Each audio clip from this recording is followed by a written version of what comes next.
Welcome to this new emission of Globedades. We are starting the second season of this podcast. We are a podcast from the Faculty of Global Studies at Anáhuac University. And as you have seen throughout the first season, we deal with interesting global issues, and we have very, very special guests every time. And today is not the exception. I am very, very happy to receive here from Tunisia. We have Nadia Yaich with us. Nadia, welcome. How are you? Fine. Hello, Arturo. Thank you for your invitation to be a part of your program. Great. Yes. I'm going to just give a brief profile of Nadia. Her CV is quite long, and if I read it, the whole CV, I think it will take me the whole time of the podcast. So I would just make a brief, I a am brief. so young, Arturo. I am young. Yes. Yeah. Well, Nadia is a head of the consulting department and business development at MGI. She is an accountant with more than 10 years of experience in the field of consulting, especially international consulting in Africa mainly. And also, she leads several consulting missions for the benefit of governments and presidencies in several republics of Africa. And today, precisely, we are going to talk about, well, Africa in general, and Tunisia in particular. So first, I would like to start asking you.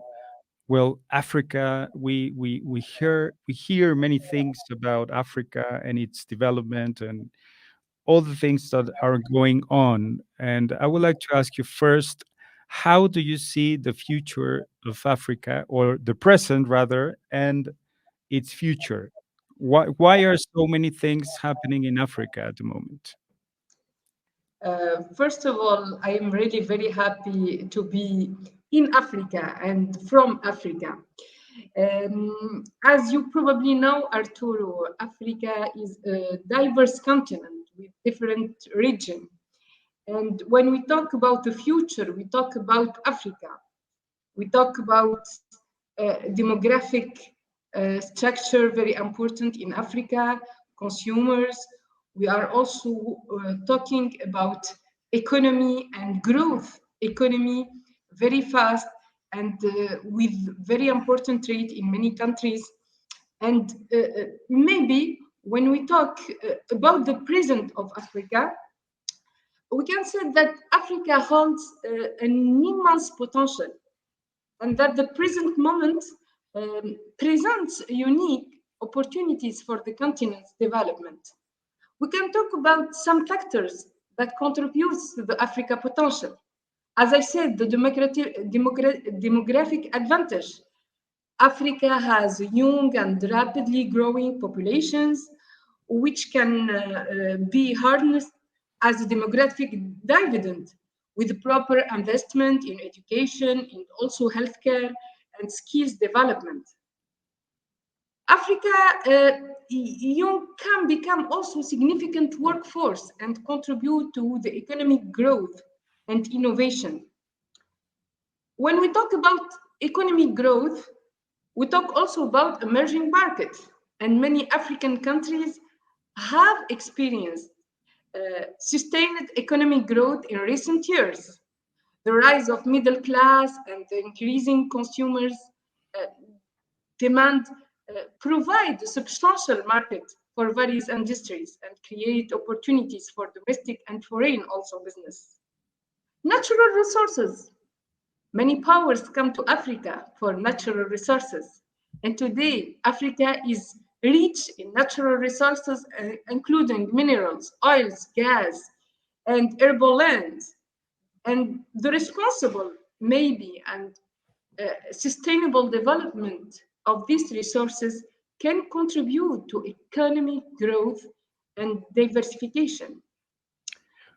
Which regions do you see with more potential in this growth and in this development of Africa? Like we know, you are a very diverse continent, and you have many countries. So, but which regions do you see, or which parts of Africa do you think have more potential in all this?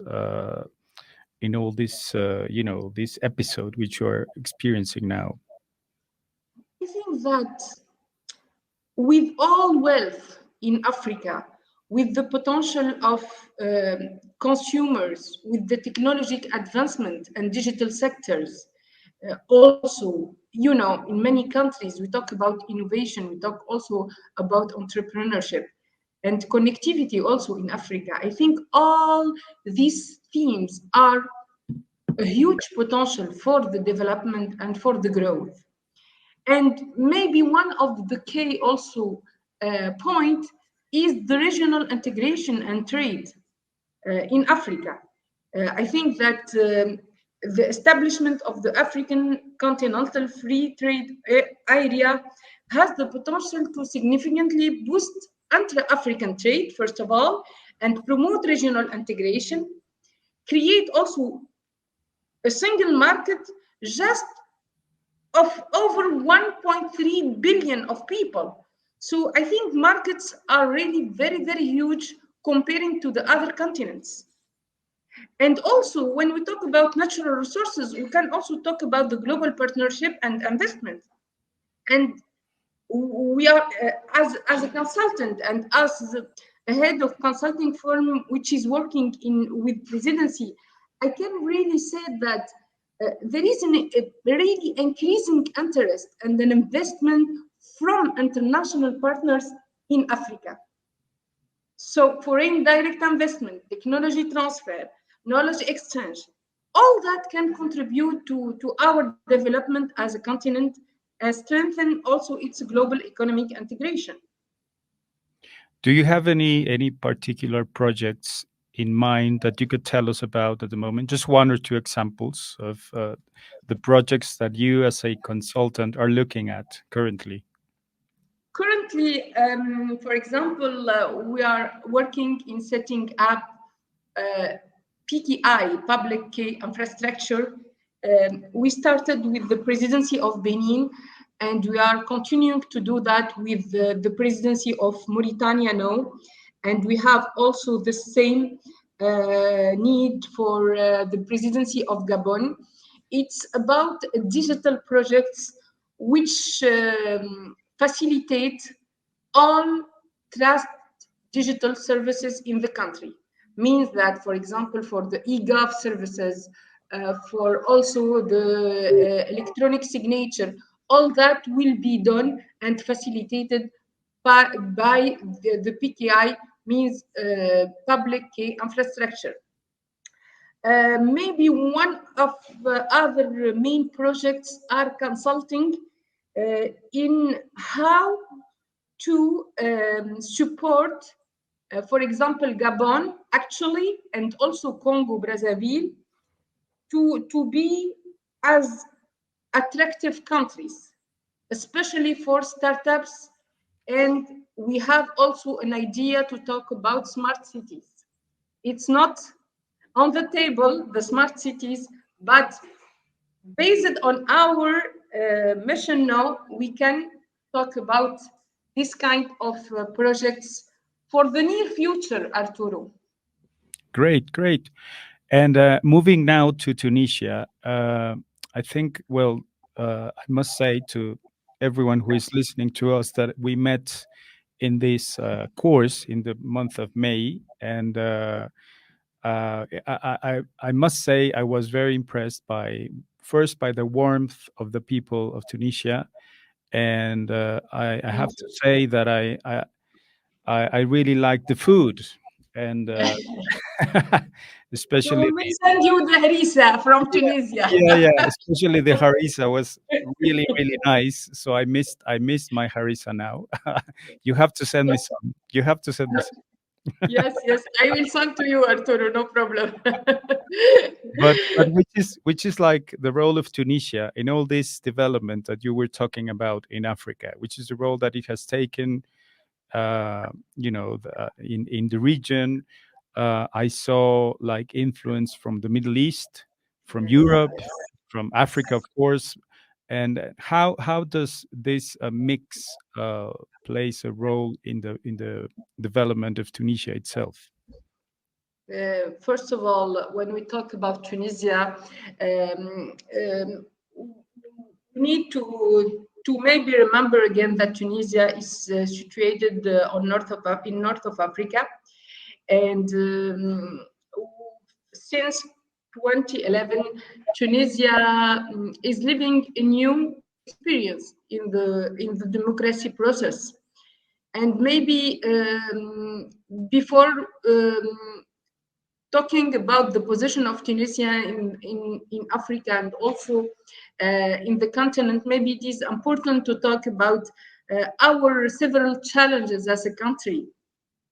Um, for example, in Tunisia, we have a lot of challenges. We can, I can, for example, talk about the high unemployment in my country, and especially the problem of the unemployment rates, particularly among the young people. So the government today has implemented various initiatives to address this challenge and programs for training, etc. We are also maybe working in all things related to economic reforms in Tunisia. And we need to improve our competitiveness and attract investment. We have also some regional disparities in my country, and these regional disparities pose a challenge to inclusive growth and also development. But even we have a lot of challenges as the country related to the change we are living after the revolution. Tunisia has a very nice or very interesting geographic situation because we are near than the Europe, first of all, and we are also near in Africa and near than the Middle East because we are speaking Arabic as a language. So, first of all, with our revolution in Tunisia, we can say that Tunisia is considered as a model for many countries. Do you hear me? Yes, yes, of course. The second thing, Tunisia is known by her knowledge economy. Means that one of the main sectors which we are investing in Tunisia is education. And in this way, Tunisia is well positioned to reinforce capacity of many people from Africa. So it is very important for many countries to cooperate with us. The second thing is about health, because Tunisia is one of the most important also countries which has a lot of doctors. So actually, Tunisia received many people coming from other countries from Africa for the medicine here in our country. And the second point is about capacity building in all professional ways, like, for example, people who would like to do some jobs related to patisserie in French. I don't know in English what we can say, or the professional jobs, the little bit jobs. Yeah, yeah, yeah. Exactly. So, so in this way, Tunisia is well positioned to help a lot of countries on that. Add to all that, we can say that we are a digital hub for Africa. So based on our experience, based also on our competences and skills as a Tunisian, we support the European market and also the African market. And just to have an idea about the importance of Tunisia as a digital hub, every year we have about 12,000 engineers in IT. Wow. 8,000 go to the Europe region. Wow. Wow. That's impressive. Just a reminder to all our listeners. Today we are with our very special guest, Nadia Yaich from Tunisia. She's an expert consultant on Africa. And this is Globedades, a podcast from the Faculty of Global Studies at Anáhuac University. And Nadia, so with all this potential that you see, especially in like what you were saying about the fact that Tunisia is a hub for developing technology or um, Yes. all these things that we are looking at, even with the smart cities and all that. Um, which will be the role of Tunisia? Now, you were telling me that many people go to Europe, you know, because maybe they do not have the conditions or do not find the conditions, so they have to migrate to Europe to find jobs, perhaps. But maybe in the future, do you think that all these people who leaves the country could stay, or even thinking a bit further, maybe like do or implement all the knowledge that they possess in other regions of Africa as well? Do you see this happening? Um, to be honest, Arturo, based on our location, we are more as a country in the north of Africa. We are near than Europe than the sub-Saharan countries in Africa. So, first of all, Tunisian people speak Arabic, speak French, and speak English. So they have an opportunity to integrate a lot of markets um, just because, starting by speaking a lot of languages. Second, for Tunisian people, and since our independence, our path was and is with the European market. So, to go to Paris from Tunisia is about 2 hours by plane. So a lot of professionals would like to be in Europe region more than African countries. But I think today, with a new, with this new dynamic in the world and the focus on Africa as the future of the world, I think even Tunisian people and Tunisia as a country started to think about our position in the continent. And maybe the dangerous movement or flow we are living today in Tunisia, that the young people who are living Tunisia now, almost the majority of them don't have the idea about when they will come back to Tunisia. No, I see. And Tunisia, in Tunisia, you can have a very respectful level of education. You can be a doctor, you can be an engineer, you can export your services. So the state um, has a lot of expenses to have engineers, to have doctors, and I think that we need as young as a population nation and also a state to think together about how we can be attractive not only for the foreign investment but also for Tunisian who are living Tunisia to work in other countries to have experience and how we can entice them to come back to their country to serve. What about tourism? Because the touristic sector of Yes. Tunisia is very well known worldwide.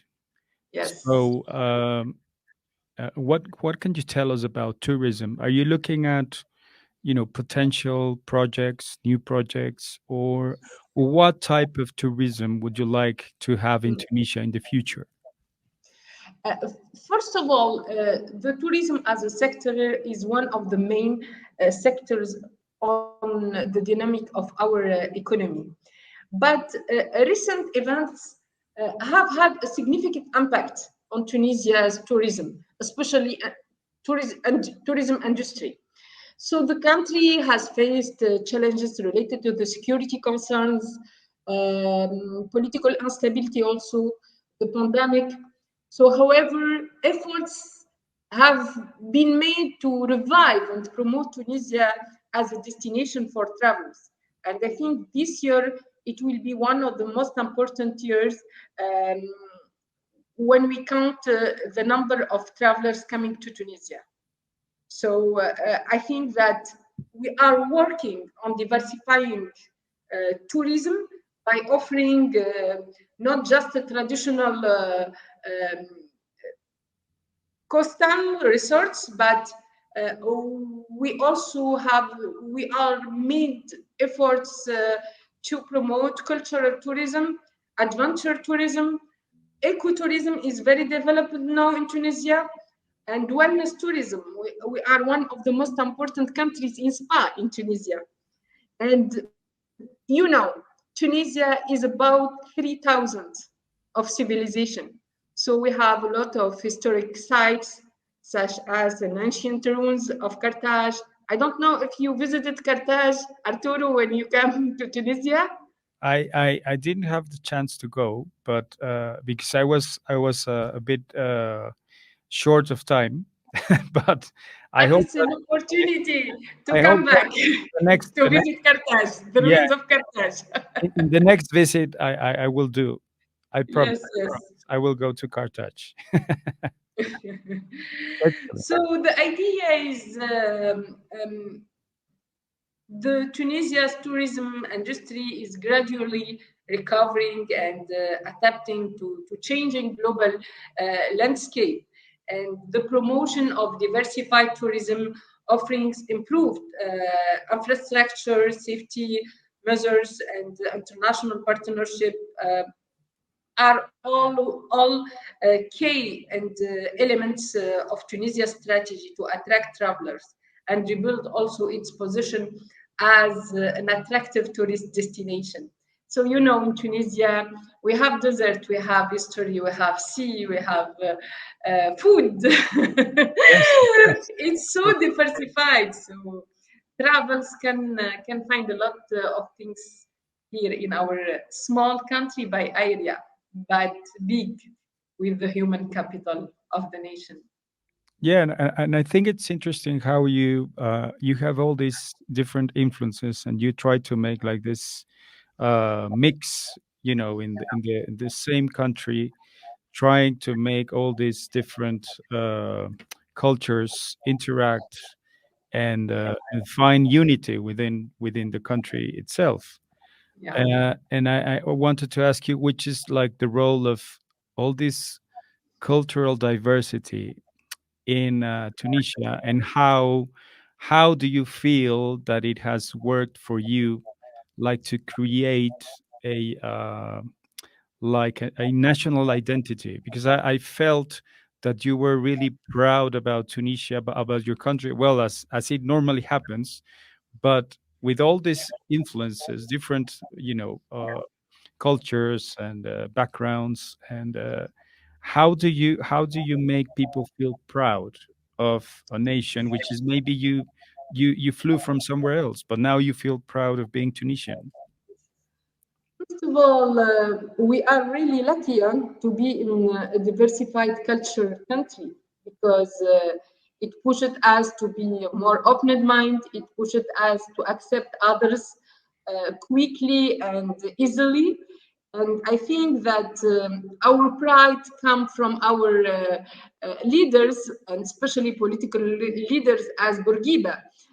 And in my point of view, when I visited a lot of countries in Africa, working on a lot of countries too, I I I am more conscious about the importance of my country, because even Tunisia is a small country by area. We don't have natural resources like many other countries. We are a poor country in natural resources, but we are a very big country by human capital. And investing in health, investing in education was really a very respectful strategy for us to see the results and to know what our country did for us and is doing for us. So when we see a lot of countries, you can say the rate of growth, natural resources, diamond, etc., and you see a lot of people poor, they don't have the right to be educated, the right to access to access to the school.